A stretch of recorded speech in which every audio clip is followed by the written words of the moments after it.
There is increasing concern for our environment. Recently, climate change has filled the headlines. But there are also many other pressures on our environment that may prove to be just as alarming as the threat of global warming. Since the 1970s, a third of the planet's natural wealth on which we depend has been destroyed, polluted or consumed. Without a change to our consumption patterns at present rates of loss, many of the resources which are essential to our survival will be exhausted within the next 50 years. Clearly, this is an unsustainable direction. And yet, our demands for an improving quality of life continue to rise. We expect clean air, abundant clean water, green woodland, tranquility and natural amenities. We will only achieve these expectations if we change course and begin to work with the natural environment and not against it. This puts a responsibility on all of us to contribute towards a sustainable future. This includes corporations such as CEMEX.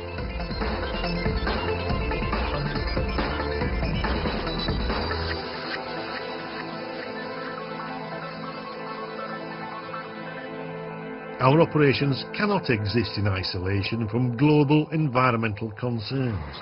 To be sustainable, we need to balance society's need for minerals against the impact of extraction, production and products on people and the environment. To help maintain this balance, CEMEX is continually investing in new sustainability initiatives. But it's not just about financial investment. All of us have to be committed to the sustainable development of our business activities, to being socially, economically and environmentally responsible in everything we do. And we're going to prove it by reducing emissions, improving efficiency of production and logistics, developing innovative new products and services, engaging employees, increasing consultation with our neighbours, measuring and controlling impacts, and contributing to sustainable communities. In this programme, we're going to look at some of the ways we can all help towards these aims in our everyday work.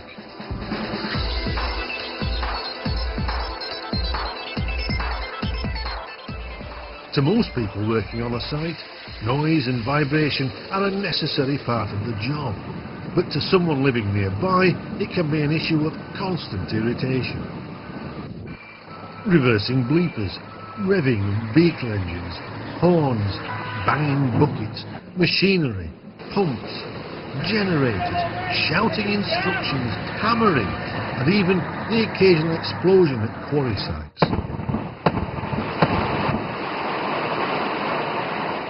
To our neighbours, this can contribute to noise pollution, but there's a lot we can do to reduce it.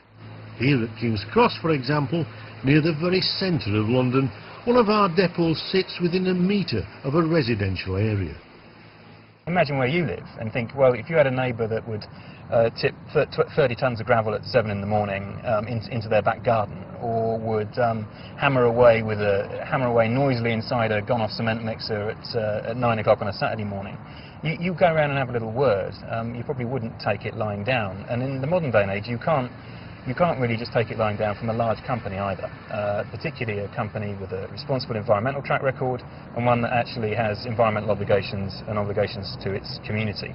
We started to work together, CEMEX, residents, the council and our councillors, to tackle the noise problems at the plant. And we found that there were a whole range of things we could do. To reduce the noise from our activities, we've erected baffles to cut the sound of vehicle movements and aggregate tipping from being transmitted to the nearby flats.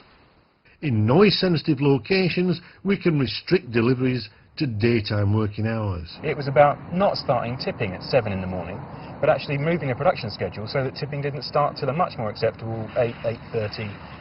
Far better timing for us, far better timing for CEMEX as well, because they didn't waste so much money with drivers sitting around doing nothing. When we started to break the problem down, There were lots of really small things that each individual operator could do, every employee could do. Simple things like not tipping the load so quickly, so that the gravel came out or the sand came out much slower and hit the bins much slower. Making sure that the hoppers weren't empty when they were tipped into to reduce the amount of noise. Replacing worn out parts on the conveyors. Not chiselling out gone off concrete on a Sunday lunchtime, which used to be a very popular activity and is very, very loud locally. It's really nice to toot your horn at your mates when you're leaving the plant. That's what you do to a co-worker. But if you've got kids trying to get to sleep 50 yards away, it's not a joke. If you don't toot your horn at your colleagues as you're leaving, there's no need to shout at them as well. Reversing beepers as well. There's these new white noise ones that sound like a frog croaking, and they make a lot less noise than the old-fashioned ones. You can't hear them quite so far away. And if we turn engines off when they're not needed, we can not only reduce the overall level of noise, we can save on fuel and reduce air pollution at the same time. Things have got a lot better, but there's still work to do, and it's got to be never-ending as well. If you let it slip, you start to annoy residents who've then got used to having a quieter time, and it makes the problem worse. So it's not just changing behaviour once, it's changing behaviour over the period of many months to work better, to work safer, and actually to work more efficiently. And that way we all get on together better, and we can be better neighbours. King's Cross is just one extreme reminder of how many of our works sit in close proximity to towns and housing, and why we need to be constantly aware of the impact our activities can have on our neighbours.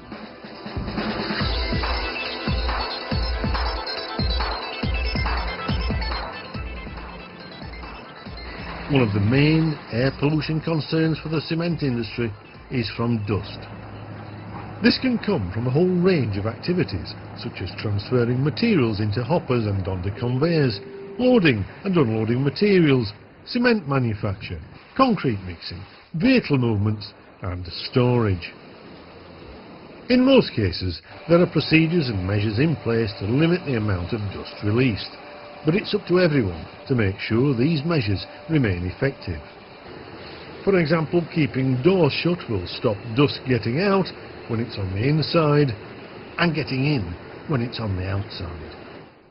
The dust escaping from these doors could travel miles to descend on the nearby town. Covered wagons should be used for the delivery of dusty materials and aggregates. Where possible, always use a fully enclosed delivery method. Raw material delivery areas should be screened from the wind and rain. Make sure instructions for delivery drivers at the cement silo fill points are clean and can be seen and read easily. This is particularly important for new or contract drivers that may not be familiar with the procedures. Regularly inspect plant and equipment, including transfer line connections, pressure relief valves and safety systems. Make sure filter systems are maintained to prevent blockages and the accumulation of powder, and keep an eye out for emissions during delivery. Be aware of alarms and volume indicators that warn of overfilling, and make sure storage tanks and silos are locked in between deliveries. Vehicles are often responsible for dust travelling off-site, so make sure bowsers are used during dry weather and wheel washers and road sweepers are used to keep roads clear.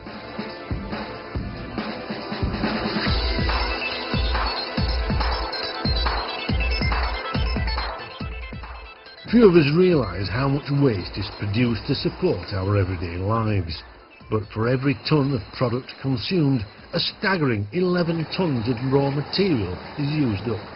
For some products, more than 80% of the materials we use go up in smoke, down the drain or in the skip. And we pay for waste twice, once when we buy it in as energy, water or raw material, and again when we pay to dispose of it. So as well as being better for the environment, it makes good business sense to minimise our wastes and use less raw materials, energy and water. Before we even consider disposal, we should aim to prevent, reduce, reuse and recover. Waste can often be prevented at source by simply not over-ordering goods or redesigning processes to eliminate some waste streams. Waste can be reduced through process efficiencies and just simply through better housekeeping measures. Fitting triggers to hoses, for example, will reduce water consumption. Packaging, such as pallets, are often discarded when they could be reused. Returnable packaging, for example, provides a threefold saving: the saving on disposal, the saving on the cost of buying new materials, and a saving to the environment. By recovery, we mean recycling, composting, or recovering the energy, for example by using shredded waste tyres as a fuel in our cement kilns. This is just one example of how we are exploring the use of alternative fuels to reduce the pressure on energy resources. We are also using recycled materials in our products and processes, such as the incorporation of recycled glass and road planings in the production of asphalt. We can all help to save resources. The consumption of electricity, gas and water can be reduced by turning off equipment when it's not needed. For example, do these lights need to be left on during the day? We're charged for water even when it's abstracted from the river, so if pipes and joints are leaking, let's do what we can to fix them straight away. It may be a water leak or just compressed air, and that doesn't at first appear to be a pollution problem, but don't forget it's really money and energy that we're wasting, and a power station somewhere is burning fossil fuel and adding to the problems of global warming. Leaks should be repaired as soon as possible. Compressed air is 10 times more expensive than electricity, and yet up to 40% is lost through leaks. In transport and distribution, we can cut our fuel consumption and reduce air pollution through improved route optimization, better driving techniques such as not over-revving the engine, turning the engine off when parked, and avoiding unnecessary journeys.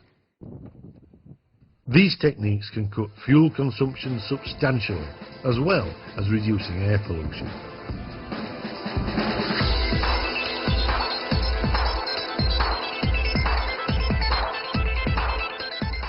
There are strict legal controls on waste under what's called the duty of care.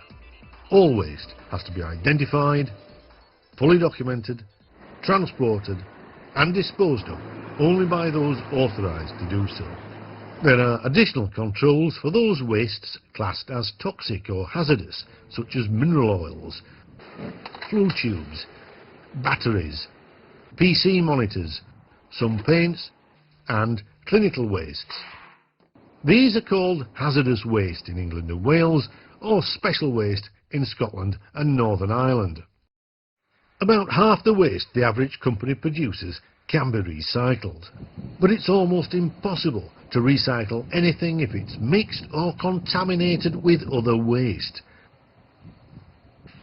The solution is to keep waste segregated. It's a legal requirement that all hazardous waste is segregated from any other type of waste, whether it's hazardous or not. Segregating waste makes good sense by making it easier to identify, easier to handle, easier to dispose of or recycle, and easier to comply with the legal requirements. So, if a skip is for cardboard, flue tubes, wood, metal, batteries, oily rags, or scrap product, let's keep it that way.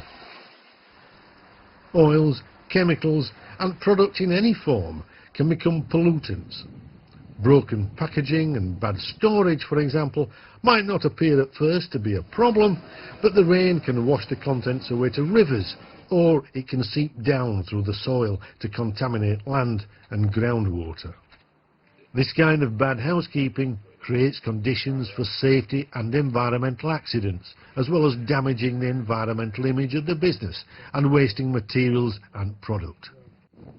All waste, raw materials and product should be kept secure from the wind, rain and prying hands, and contained so that if there is a leak it won't pose a safety or environmental hazard. If skip lids are left open, the rain can get in, and if your department is charged by weight to dispose of your waste, they could be paying for the disposal of rainwater. Or if there are holes in the skip, Rain can wash chemicals down the nearest drain. Remember, there is a duty of care to ensure wastes are securely contained and properly identified.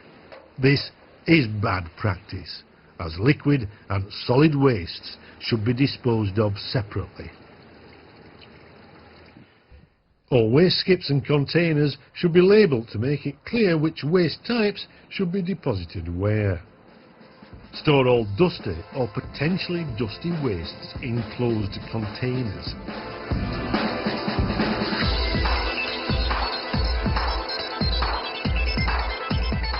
Contamination can travel long distances to pollute nearby land, watercourses, groundwater and potentially our drinking water. This is just one of many ways that pollution can find its way into us. The growing recognition of the value of our environment has prompted a flood of new legislation, and there are now wide-ranging controls on what industry can and can't release into our environment. With these regulations have come responsibilities for everyone at CEMEX. To help reduce our environmental impacts and ensure our legal compliance, we have an environmental management system, and some of our sites are registered to the Environmental Management Standard ISO 14001. In addition, many of our sites operate under the Pollution Prevention and Control regime, which means these sites have to adhere to strict legally binding permit conditions. Failure to comply with environmental regulations can result in prosecution, fines, the possibility of imprisonment in some circumstances, and certainly bad publicity. Many of our sites sit alongside watercourses. They may be well-known rivers such as the Thames, or just the smallest of streams running through the works, but they're all legally protected from pollution. In addition, trade effluent discharge to sewers is also controlled by regulations. In practice, the legislation makes it illegal to discharge just about anything to the sewer, watercourse or land, even in an accident or an emergency, without a consent. The authorities take regular samples of effluents and check downstream water quality to ensure that legal requirements are being met. Although drains may not sound like the most exciting subject, a basic understanding of drainage systems is vital in preventing water pollution and the risk of prosecution. There are basically two types of drain: surface water drains that should carry only rainwater runoff to rivers, and foul water drains that should carry process effluent and sewage to a treatment works. Pouring waste oil, paints or chemicals down surface water drains is not only illegal, it's irresponsible. If it gets to a river or a lake, a single gallon of oil can cover a surface area of water the size of 4 football pitches, starving life of oxygen. Even substances that most people regard as harmless, such as cement dust, can cause serious pollution problems. Cement is highly alkaline, and water that is highly alkaline is also toxic to aquatic life. So, it's obviously important that cement, oils and everything else, with the exception of clean rainwater, is kept away from surface water drains. Neither can you pour just anything down a foul water drain. There are also strict legal controls and limits on what can and can't be accepted at the sewage works, so don't pour anything down any drain without permission.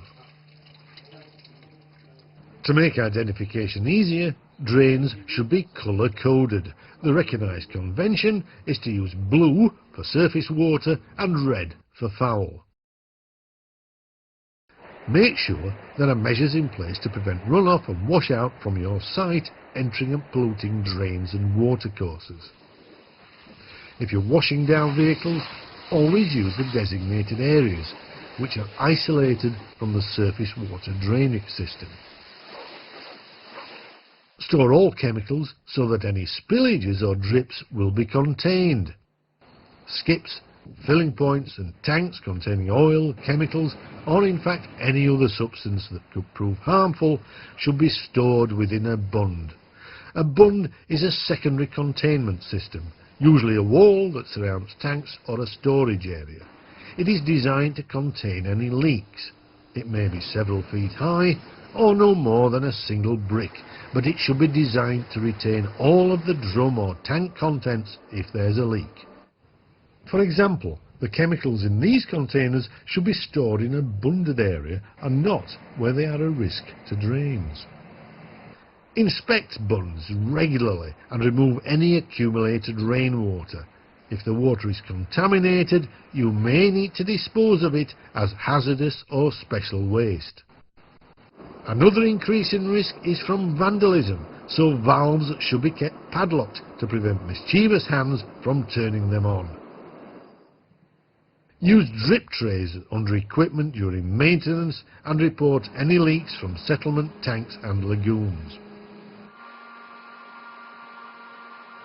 After refuelling, make sure that the hose and nozzle are properly replaced inside the bund and that the filler or pump is locked to prevent any unauthorised access. Spill kits and absorbents should be located near to where there is a risk of spillage from filling or leaking storage. Make sure that the kits are maintained and that you know how to use them, and that they are easy to access in an emergency and not stored like this. A spill kit is designed to stop leakage and provide a temporary containment until the spill can be properly disposed of. Don't use spill kits as bins, and make sure that used materials are properly disposed of as hazardous waste and that kits are restocked after use. It's important that everyone on site, including contractors, are aware of the spill procedures and can implement them in an emergency. Make sure you are aware of the spill kits used on your site, what they contain and how they should be used. And report any incidents or environmental risks immediately using the appropriate system for your site. We all have a role to play in achieving a sustainable level of development by reducing noise, dust and nuisance, reducing our use of resources and managing our wastes, preventing pollution of the air, water and land, and always having concern for the natural environment in everything we do.